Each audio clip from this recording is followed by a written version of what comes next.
Hey there, I'm Jennifer Thompson, and today we have a special treat for you. I will be doing an interview for Warwick's of La Jolla. Warwick's is one of the oldest bookstores in the nation, and it is fantastic. If you have a chance to go visit, I recommend it.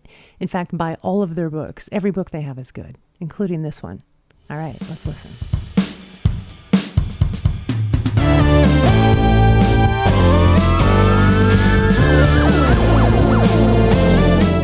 Sophie, this is such a pleasure. You're such an incredible writer. I absolutely loved Cursed Bread.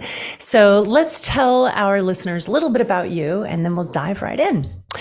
Sophie Mackintosh is the author of Blue Ticket and The Water Cure, which won the 2019 Betty Trask Award and was longlisted for the 2018 Man Booker Prize. In 2016, she won the White Review Short Story Prize and the Virago Stylist Short Story Competition. This book is so good. It's about obsession. It's also based on a real unsolved mystery from 1951 about a mass poisoning of a French village. Can you tell our listeners a little bit about the book and how you came to the idea of writing Cursed Bread? Yeah, so Cursed Bread, it is based on a true story, like you said. It is about a mass poisoning of a village in France in 1951. During this mass poisoning, the whole town suffered violent hallucinations. It was quite a tragedy. People ended up in hospital and 7 people died. And I remember reading about it, and I've always been really interested in kind of mass poisonings and sort of incidences of mass hysteria, and just the idea of a town which is suddenly, completely overtaken by hallucinations, everything kind of changing in a second. It was so strange, especially because it's never really been solved. The title Cursed Bread comes from the name of the event, which is Le Pain Maudit, so that literally translates to cursed bread, because they now think probably caused by poisoned flour. But there are some other theories about it, and it was one of these other theories that I kind of decided to pursue. And actually the book itself, the poisoning is almost more of a backdrop for what happens, because the main kind of heart of the story is this obsessive relationship between the baker's wife, Elodie, and the new couple who arrive in the town. So a couple arrives in a sleepy French town, and she becomes closer to them, and it's kind of following the events that lead up to the poisoning. And also there is some part reflecting on that summer as well. And Elodie is such a wonderful character. First of all, I love her name. All of the names in the book are fantastic. And I'd like to ask you a little bit about how you came up with naming conventions. But let's talk more about Elodie and like who she is. So she's obsessed. She just wants so much to feel needed, to feel part of something, to feel desired. So talk to us a little bit about how this character came to be. Yeah, it's funny because I started writing the story, first of all, through the voice of the other character who's kind of at the heart of the book, Violet. Then I switched to Elodie because writing it through Violet's point of view wasn't coming alive. And I had this idea for a baker's wife who's kind of felt very stuck in her existence. Who'd always wanted something more, but because of kind of the conventions of the age and where she was living and kind of her upbringing, had never really been able to have the life that she wanted. And the more time I spent with her, the more I realized she was the actually interesting character, like a character who really, really wants, who has this incredible like lust for life and passion and these appetites which have never really been allowed to flourish or to be filled. So I think, when these appetites aren't allowed to be filled or aren't allowed to flourish, they can go in a dark direction. And so she's always been a person who has wanted something and has been waiting for some event to, completely change her life and transform who she is. And then the arrival of the couple kind of sparks that. But she was a really interesting character to spend time with and to think about, the idea of, why shouldn't a sort of a baker's wife in a small town in France in the 50s want this like life, like beauty and passion? And if you're not kind of able to achieve that, like, what can that do to you? What can that do to a person? Yeah, well, the lengths we'll go, or the things that we allow ourselves to do that we maybe we know it's a bad idea. Like there are so many situations where I think, sort of manipulate her into doing things, but they don't have to try very hard, to become this person who maybe in her eyes is getting attention. But, we're probably all capable of going to dark places when we feel so lost, right? She's lost herself. No, completely. Like she's kind of in an unfulfilling marriage. Her life hasn't been like how she's wanted. She's really missing like intimacy and connection. And it can be kind of intoxicating when you've missed that. And then something sort of promises to give that to you. You can kind of really, you can really put yourself in a lot of harm and harm's way. And, you could really, like you said, like you could do a lot of like quite desperate things. And I think the novel like really charts that journey for her. She does feel desperate. I think that's a good word. She feels desperate for attention and excitement, really. That's what she's lacking, even more than feeling needed, maybe, is excitement.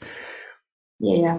I find like almost like using the word desperation, it's so fitting, but I feel bad almost because it's like, like why shouldn't we want? Why shouldn't we want? It's just a person with these appetites. But there is like a real, almost kind of a darkness in how she flings herself at them and how she doesn't really know what will fill them, but she's like kind of willing to try anything. Exactly. I was just going to say that she's willing to try anything. And these people are very intoxicating. I mean, they're very glamorous and I love the name Violet too, which sounds very close to violent. Was that on purpose? It actually was not, but I've heard that recently before and I was like, oh, you're totally right. You know what? The names, the characters kind of came to me like very, very early on, like the main characters. I find it actually really hard to name characters. I know you said we'd speak a bit more about this, but I find it hard to name characters. So to have like two kind of fully fledged names come almost like out of nowhere. And I was like, oh yeah, Elodie and Violet. That's it. Anyone else. Yeah. So Elodie, where did you get that name? Did it just come out of nowhere or were you inspired? Yeah, I think it just sort of came out. I think I just was like, probably it's a pretty name. and it's just like that. I'm actually not even sure what it means, but I think I remember, I think I read somewhere like someone who reviewed it had sort of attached a significance to it, but I can't quite remember what that was. But yeah, I think it just seems so kind of classically French and like something really beautiful and melodic.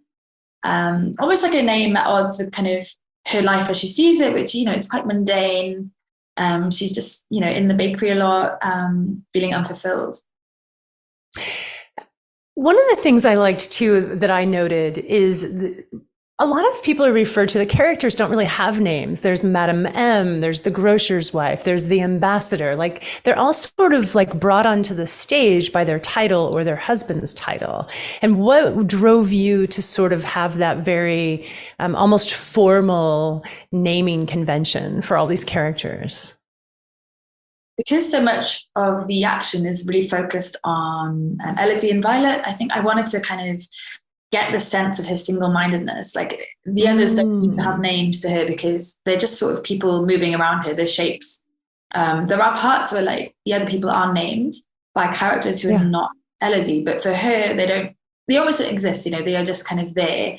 They're just sort of characters in this drama she's living. They are just kind of, just like elements in set piece. And so I kind of really just wanted to focus super on her, her total single-mindedness, how she's so absorbed in Violet that everyone else might not exist.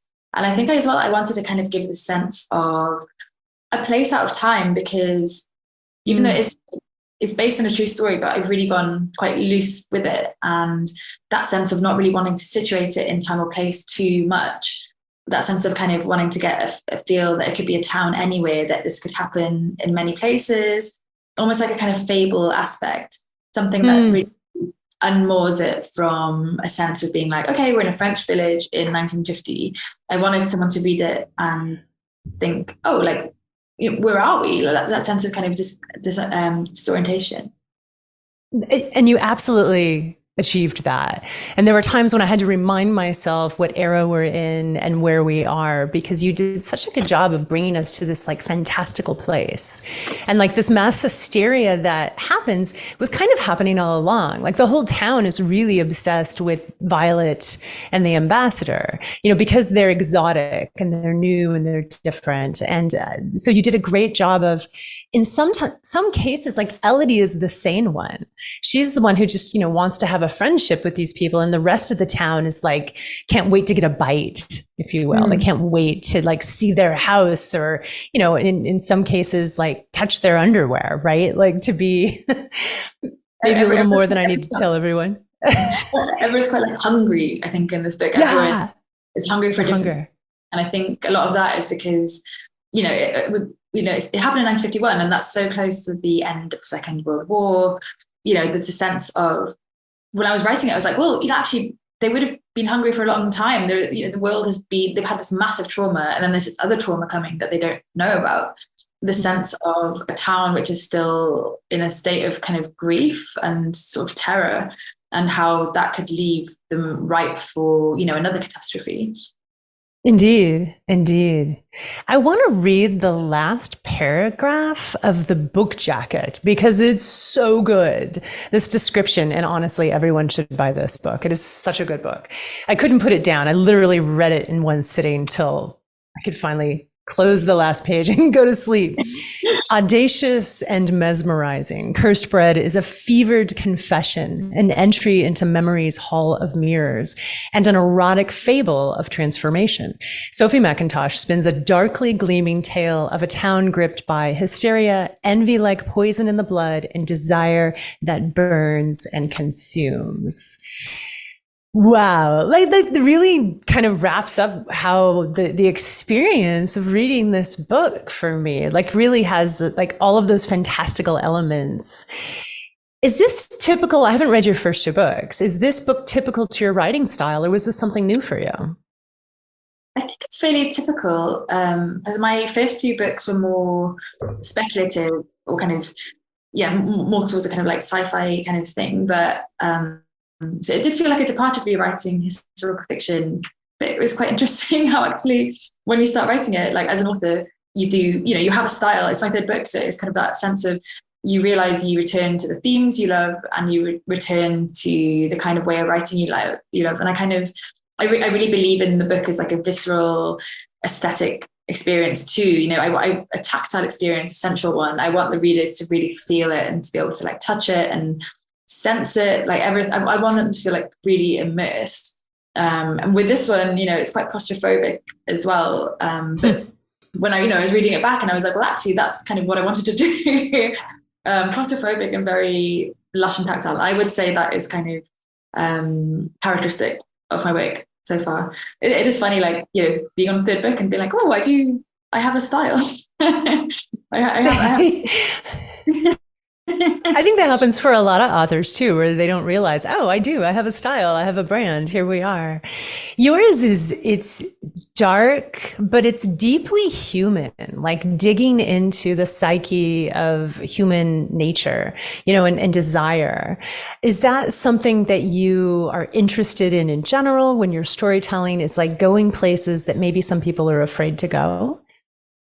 I definitely think I'm interested in that for sure. Like desire always pulls me back in all the books, even if it's not kind of outwardly about lust. That idea of kind of wanting something and wanting it so badly that you'll really go to any lengths to get there is something very compelling to me. And I think, I really love what you said then about kind of like humanness and humanity, because I think that really delving into those dark, horrible places, that is a kind of a way of finding self-knowledge.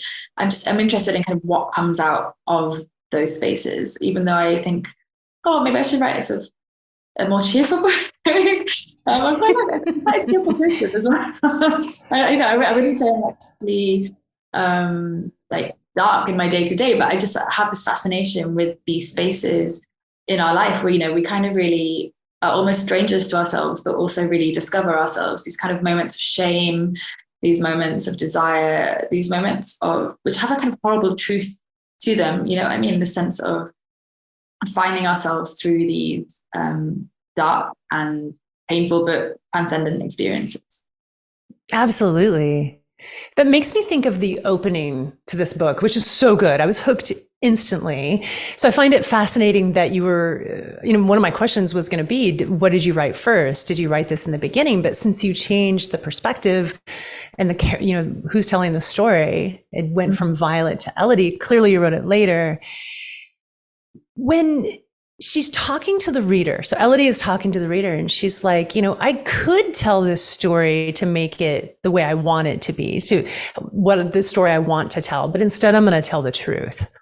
That was a very interesting and captivating way, because we know something dark is about to happen, right? And we trust her because she's told us, I'm not going to lie to you. I'm going to give it to you the way it happened, no matter how shameful that might be. And it did feel like shame came out in how she's telling the story, but yet also she's not ashamed to let you know that this happened, even if she'd like to change it. Talk to us about writing that scene. And did you have to get to know Elodie before you could write that piece, that opening? I think that the first draft I did, the one where I basically wrote half a novel in Violet's perspective and then threw it away, although it was very painful for me. It was the most useful thing I could have done, because it got me into the town. It got me thinking about Elodie as a character. It got me realizing that she was the one I wanted to tell the story through. And it also really opened it up for me, this idea of this is a story that can be told from many different ways and many different perspectives. And we as readers, we implicitly trust the narrator, but we're not always right to trust the narrator. We have this sort of instinctive drive to, but actually that can be played with a bit. And so that writing of this whole 30,000 words in a totally different perspective and then throwing it out and, feeling sad about a few months of work gone, I actually realized more and more that was the kind of the most important work, because it taught me so much about what was the story I wanted to tell, what was the really interesting story to tell of the relationship between the women, what was kind of how we can play with these narrative forms, how we can use the unreliability, and this idea of Elodie as a storyteller, which recurs throughout the book in many different ways. She's the confidant of the village, of the town. She tells herself stories. She tells us stories. She remembers. Kind of this idea of, narrative itself being a technique and a way that can be reflected in the form, and how we could play with that. It was quite a learning experience. So yeah, writing that first page and having Elodie lay it all out for us, and we really trust her. We think, okay, so she's been telling some lies. There's some things happening that we don't know about, but we're going to kind of go on this journey with her, and then possibly as readers having doubts in our mind, being like, well, actually, what's actually happening? Like, how much can we trust the narrator? Now I was going to ask you, can we trust her? Is she a trustworthy narrator? I don't. At times, I'm like, everyone has to make their minds up for themselves about how much we can. I think there's so much in the book that can be. It's funny because as a writer, I'm like, I know, but at the same time, there's so much of the book about memory and about, almost like stealing people's memories and hoarding these memories, making up new things based on a memory, remembering things, misremembering things, ruminating. Everything kind of gets jumbled up, and you start to question, like, what is fact and what is fiction? And, our own memories, as people are unreliable, often we can misremember even a simple memory. So this idea of not just the narration, but also like, what is real? So we're going on like way out of time now.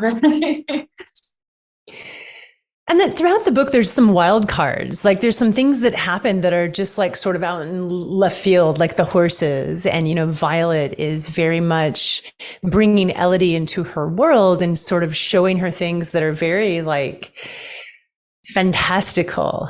Talk to us about were you trying to lead the reader in a certain direction? Were you trying to throw the reader off? Where did those things come into play in your narrative?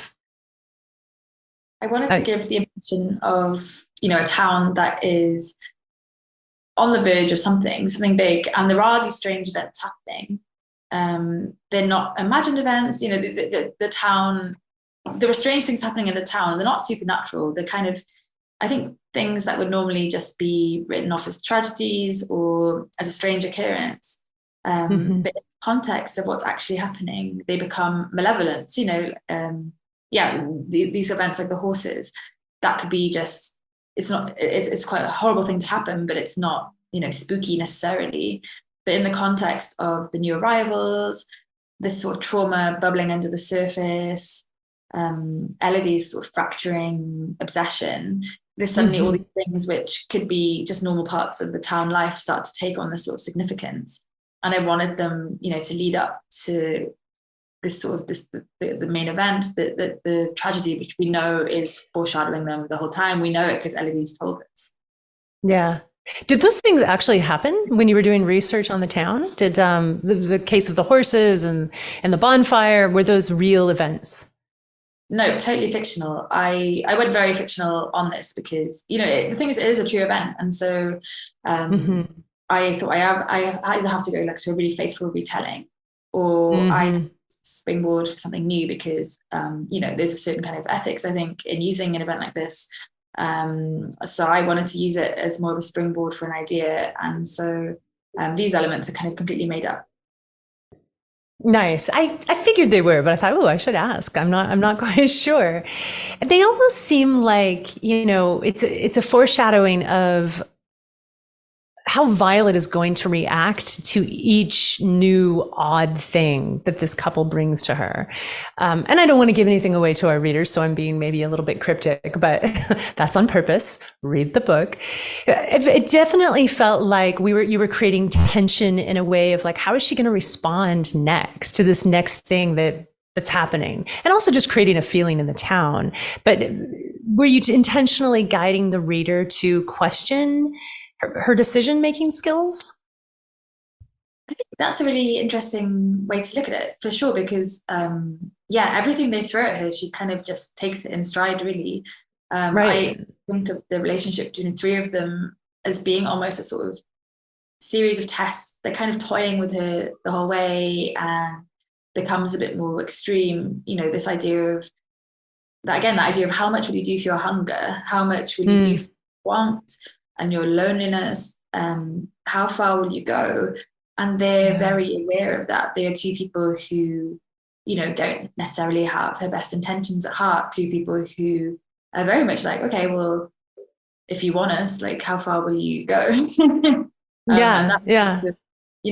As readers, we're kind of seeing like, Elodie, like, what are you doing? Also, we're so in her head that maybe we're kind of almost there with her, and it's only afterwards we're like, wow, she really did do that. And it's hard to talk about spoilers. It's like she really went there.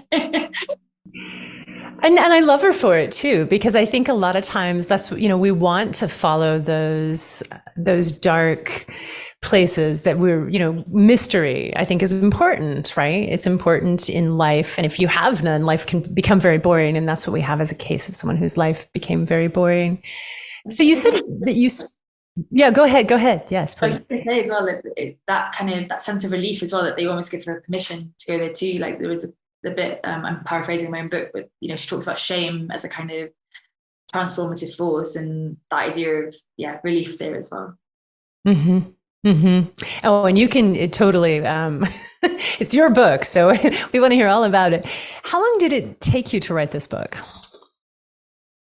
It was quite fast because I wrote most of it during lockdown. So I think I wrote the first draft I wrote actually the whole thing pretty much, except for kind of edits with my editor, in about a year, which it seemed like a pretty long year because it was a lot. Normally my book made more like 2 years to write. So it did sort of speed the process, but I think it was a really intense process, and I suppose like knowing myself more as a writer, and having this story there, and once I kind of hit upon the fact that Elodie was telling it, it really came together really, really fast for me. 1 year is not my usual. My book that I'm working on now has been way more than a year. I'd love to hear a little bit about your writing process and what that looks like for you. I can't tell if it's heartening or disheartening. It's really, really messy. No, I that's am not one heartening, of by the those people. way. I'm so messy. I have learned to kind of embrace the waste, like I've said, the kind of the first 30,000 words that I threw away. Learning to embrace it, that will happen pretty much every time. Annoyingly, like at the moment, for example, I wrote a first draft of the book I'm working on now, and I've kind of gone back to it and being like, okay, there's maybe like 10 paragraphs in here that I can use. Time to sort of start from the beginning, and I'm going to do it all differently. So I'm very all about trying things out practically and editing and editing and editing. It's like nowhere near effortless. Every word is really I've really thought about every draft and every kind of way I can approach something, and I do find it fun. That idea of it's almost like throwing paint at a canvas and seeing what will stick, and then you kind of a shape emerges, and suddenly you're like, oh, I was trying to paint that shape all along. Right. Are you the kind of writer who has to get like a sentence, a paragraph, or even a chapter right before you move on? Or can you say, okay, I know that's not right, but I'm going to get back to it and move forward? Totally. I think if I kind of go back to something too much, I will just stay there. I will go over and over and over in it. I am a perfectionist, and I will do that later on in the draft, but I'm just very get my head down, get to the end of it. I think, my first draft for Case Bread, I probably wrote in 2 to 3 months. But it was super, super rough. I was all about getting the words on the page, getting to the end, and then, getting to halfway through. But, that sense of kind of, just wanting to get something there, because I find it very intimidating even now to think about writing an entire book, even though it's almost like I love that you say that again. You're tricking yourself into finishing all those words and then being like, okay, now I have them, I can work with this. But yeah. That's, to me, that feels really beautiful, right? Because a lot of our listeners are indeed writers, a lot of readers too, but we're fascinated by the writing process. And this idea that you didn't sit down and know exactly how the book was going to unfold, and you had to just follow it and get it out and then go back, is good. It's good for us to hear, those of us who haven't actually finished a book, because it does feel daunting, right? It's like, how, really, a whole book? What about the editing process? Did anything surprising come out of the editing process? I think the main thing that I find surprising is just how late in the game things can change. And again, I don't know if this is disheartening or heartening.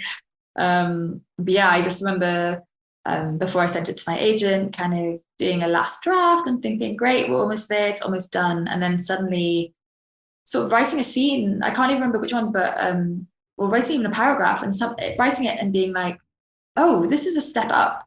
This is really expanding on something I've been trying to articulate. I've somehow leveled up a little bit. And actually, this is better than what's happened before. So I need to now follow this.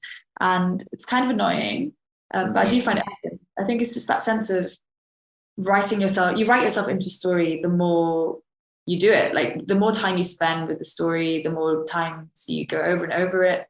There's got to be a point, obviously, where you're just fiddling with it a bit, but the sense of just getting deep into the story and really figuring out like what I'm doing. And yeah, annoyingly, that sometimes can happen at quite a late stage, but I think it's good still. Well, it's really good when it comes out great, which this book did. Are you a huge reader? Yeah, I do really love reading. Yeah. Do you allow yourself to read while you're writing, while you're enmeshed in the writing of a book? Oh, that is a great question. Yeah, I do. It depends. My tastes kind of change. I think when I'm really deep in a first draft, I kind of gravitate to nonfiction or like books that are very dissimilar from mine. Maybe kind of a slight fear of being influenced stuff. But I think it's just nice to have a break when you're really deep in like fiction land. Yeah. Very cool. It's really like reading someone else's world when you're really, enmeshed in your own world, and that's kind of what you're getting up and thinking about all day. It almost feels sort of intrusive, but I do love reading. Well, we were talking about this in the green room before. Like, I'm very interested in all the people who endorse the book, because if they loved it, my guess is I'm going to like their work. So I plan to go out and check out some of these authors. And you had mentioned, was it Megan Nolan? Yeah, she's an amazing writer. Her book Acts of Desperation actually is such an amazing look at like toxic relationships and obsession, which is obviously very relevant to Kiss Bread, and a more contemporary take on it. But she writes with a real sort of honesty that I really love. I think what I loved most about your writing is there's this rawness, but this willingness to go super dark. Like, we talked about Into the Human Psyche, and it just feels so refreshing. I don't know if you ever watched Twin Peaks, the series, but I got a sense of that kind of storytelling into like the real dark underbelly and the hidden corners of the human psyche. Like, you go there so well, but yet it never once does it ever feel like it's dark or too heady or heavy even. I love that. Thank you so much. It's really hard to kind of write something so claustrophobic without kind of, I guess, over-egging it. And that idea of, I guess, what's lying under it every day, because at the end of the day, it's a lovely French town. There's so many bits in the book emphasizing, it's beautiful, it's got markets, it's got lovely cobbled streets, and then thinking of, and everyone is kind of going about their daily life and buying bread from the bakers, being referred to, as the grocer's wife, almost like a kind of this really pastoral scene of a town. And then you have all this underneath, you have all these traumas, all these grievances, all these secret sadnesses and hungers just under the surface. And I really wanted to like bring that out. Oh, and you did that so well. And the levity that you also did so well was, just talking about the love of the bread, right? So the baker's wife, they spend a lot of time putting love and care into making the best bread, the perfect bread. And, that's really part of the storytelling, is getting, into something so simple as a loaf of bread, but yet the way you tell it adds, I think, this freshness to it that was really fun to read. Thank you. Yeah, I really actually got into researching bread in France when I was writing. I was going to ask, were you making any bread? Did you make bread while you were writing this book? Oh, do you know what? When I was in lockdown, when I wrote the book, I actually did not have a functioning oven. So everyone around me in London was creating these incredible sourdoughs, and I'm sure in the States too, amazing sourdoughs. Everyone was getting super into it. I could not cook any bread at all. I had no oven. I think at one point I got so desperate to try getting on the bread making train that I had a barbecue in the garden, and I literally put like a loaf in a pan and put it in the barbecue. I actually made an incredible loaf of bread. That's awesome. I was thinking so much. I mean, I love actually baking. I love cooking too. So to be able to write about food in this very tactile way was also like very absorbing for me. But this wormhole of going into the history of bread in France, like obviously it's a massive kind of, has cultural significance. And actually at the time, like flour would have been distributed by the states, and bread was really kind of an extension of the state in a way. Like, it's kind of the flour being kind of distributed in that way. The bread is like symbolic cultural object. To think like, oh, the bread could be the thing that has caused this tragedy is almost, it's almost quite like sacrilegious, I think. Yeah, absolutely. And you've got that right. Like here in America, like all of my friends needed flour, and we couldn't get flour. So we were like sharing resources, and restaurants were selling flour. And I have to admit, I bought 40 pounds worth of flour, and I think I still have 30 pounds. I seem to remember my partner like running to the shop to try and find some flour, and like coming back, and he paid like £5 for a bag. And I was like, normally it's about 80p. We're willing to do anything. Don't take our bread from us. Well, this book was just absolutely wonderful. I can't wait to read all of your work. You have such an incredible voice, and this ability to get to the heart of, who we are and what drives us. So again, thank you so much for writing Cursed Bread. The cover is super interesting because it's so different than what was released in the UK. Do you have that cover available? Ooh, actually, I don't have it. I should have asked you. People look it up, listeners. Like this one is very classical. You know, it has the very Rembrandt feel to it, like a still life of the bread and the wine. And yet it's a little off, just slightly. Yeah, I actually love the glossy sort of hallucinogenic circle almost. Yeah. It's got a spot glass on it that kind of draws your attention in an interesting way. Well, I think Julie will probably join us. So you're working on another book currently, you said, you just mentioned. When do you think that will be available for sale? I don't know. I know. We're jumping to the next book. Doing slowly. Like, yeah, once I've finished it, I'll figure it out. But again, it's one of those shape-shifting novels where I'm like, oh, I was writing about this. And suddenly I'm like, I'm not writing about that at all. I thought I was writing about bread, but I was actually writing about obsessive desire. Nice. Quite what this one is about. Well, we will wait patiently for what will be your fourth book? Yeah, fourth book. Wow. Still feels amazing. Even as I thought, great conversation. I mean, you circled into so many great discussions that we could spin off on for another hour, I think. One of them being, well, first of all, I was in the background doing something, so I missed the very first part of the conversation, and I can't, and if you've already talked about this, just tell me and I'll rewatch the video. But Sophie, how did this idea come to you? Where did this story, where did you see this story? Did you guys already cover that? Yeah, we did cover it. Okay. Yeah. Never mind then. I will go back and look at the video because I missed it because I was in the background trying to get a setup on doing some other things. So I'll go back and look at that since you already covered it. Just one of my curiosities. But you guys circled into the unreliable narrator discussion. And like you were talking about how when you are introduced to somebody at the beginning, you just automatically believe them for whatever reason that we do as readers. But Amanda has a question on here. So Elodie's brief encounter with the photographer was so sad. How did you decide to bring that character? She says, anytime a photographer shows up in a story, it makes you wonder about if things are not as they seem. Speaking of unreliability of narration. Great question. Yeah. Yeah, that's so interesting because actually I almost saw her interactions with the photographer as kind of positive. And I was like, what does that say about me? I don't know. But a sense of kind of I guess like for the first time she's not she's kind of not being she's being toyed with, but she kind of has a bit more agency, I guess. That sense of reaching some kind of self-actualization, like she's kind of doing it because she wants to, and she's kind of not tied to these narratives that she's learned to kind of rely on.